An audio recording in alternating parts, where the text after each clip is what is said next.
La gente también pregunta, ¿cómo será el dirigible? ¿Cómo será? Muy similar al diseño tradicional, por así decirlo. Estamos planeando hacer una nueva versión. Según estos estándares que mencioné, este dispositivo debe estar cerca del equilibrio estático. El dispositivo siempre tendrá sobrepeso. Esto es importante en el modelo más pequeño y en la versión no tripulada. De lo contrario, simplemente no podremos aterrizarlo. La gente tendrá que atraparlo. En otras palabras, siempre debe tener sobrepeso en todas las etapas de vuelo, incluido el aterrizaje. Y la apariencia en general, bueno, llamémosla clásica, con forma de cigarro. Puede que haya un timón un poco más sofisticado, pero todavía lo estamos considerando. Aquí también surge la pregunta. ¿Se implementarán nuevas tecnologías o el primer dispositivo será, digamos, lo más clásico posible? ¿No habrá nada ultra experimental o sí? Bueno, aunque en principio ya hemos hablado mucho de esto. Sí, ya hablé mucho de esto. Bueno, nuevas tecnologías en el sentido de que será un platillo volador no las habrá, ni que tendrá una forma innovadora tampoco, porque todo esto no tiene sentido para un dispositivo pequeño. Tampoco habrá una estructura rígida, porque entonces no despegará. Todo todavía está determinado por el tamaño. Entonces queremos que no solo pruebe algunas tecnologías, buscamos que sea en principio un proyecto comercialmente viable. Y si está diseñado de tal manera que solo levanta 50 kilos, el piloto y nada más, eso es algo inútil y poco interesante. También hubo una pregunta sobre el recubrimiento del globo. Esto ya se sabe. ¿De qué materiales específicos estará hecho? Actualmente estamos en el proceso de buscar a alguien que pueda desarrollar esto para nosotros. Esto más o menos está claro que será un material de tela y plástico. Estamos analizando la composición ahora. Lo más probable es que sean películas de poliuretano. La base es, en pocas palabras, nylon o lafsán. Esta es la parte estructural y estará cubierta al menos por ambos lados. Incluso puede haber más capas.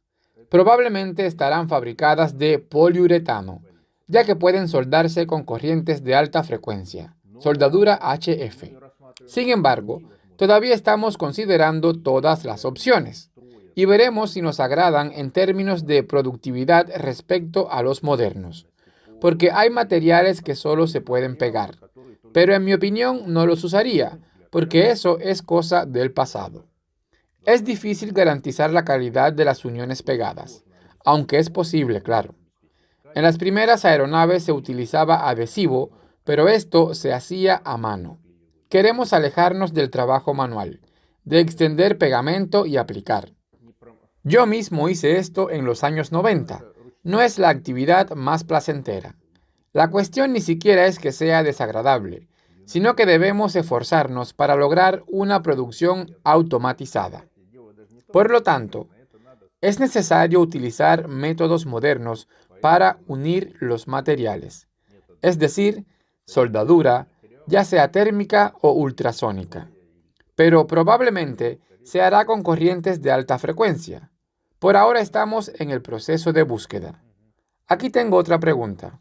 ¿Podría Nova 2 convertirse en el prototipo de un modelo de 2 toneladas? No, no puede. ¿Qué significa prototipo? Bueno, tal vez como un primer paso hacia la creación de un modelo de 2 toneladas. Podría ser no solo 2, sino también 10 o 20 toneladas. Estamos hablando de lo siguiente. El Nova 2 en concreto puede levantar lo que puede levantar, que son 2.000 metros cúbicos, incluso considerando que aproximadamente un metro cúbico de gas levanta 1 kilogramo. Todo esto suma 2 toneladas, incluida la estructura, pero el combustible no cuenta porque lo excluimos. Planeamos que sea superpeso, pero esto incluye lastre. Porque según estas normas, si hablamos de un dispositivo tripulado, debemos llevar lastre de forma tal que despeguemos con combustible, con el sobrepeso de la masa del combustible que pretendemos utilizar y también un poco más. En otras palabras, volamos, consumimos combustible y el dispositivo se vuelve cada vez más liviano. En algún momento decidimos aterrizar.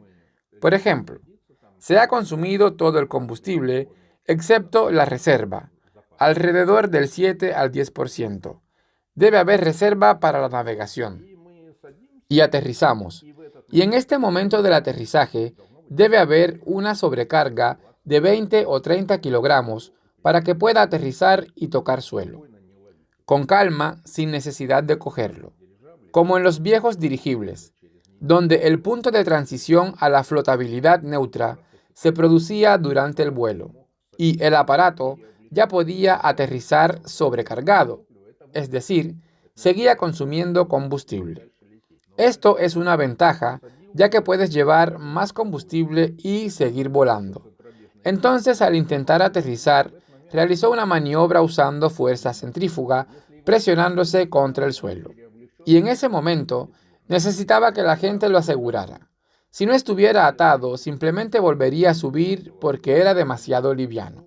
Si uno aguantaba y no lo soltaba, pero los demás sí, saldría volando y luego caería. Estos casos ocurrieron en la década de 1930. Por supuesto, fue posible intentar aterrizar nuevamente, pero en aquel momento los dirigibles aterrizaban con esta dinámica. Pero no queremos hacer eso. Estas son ya opciones de aterrizaje poco interesantes. Por lo tanto, aterrizará sobrecargado. Pero al mismo tiempo, durante el vuelo, la normativa exige que en cualquier momento, si fallan los motores, si falla la unidad de potencia, se debe equilibrar y entrar en vuelo aerostático.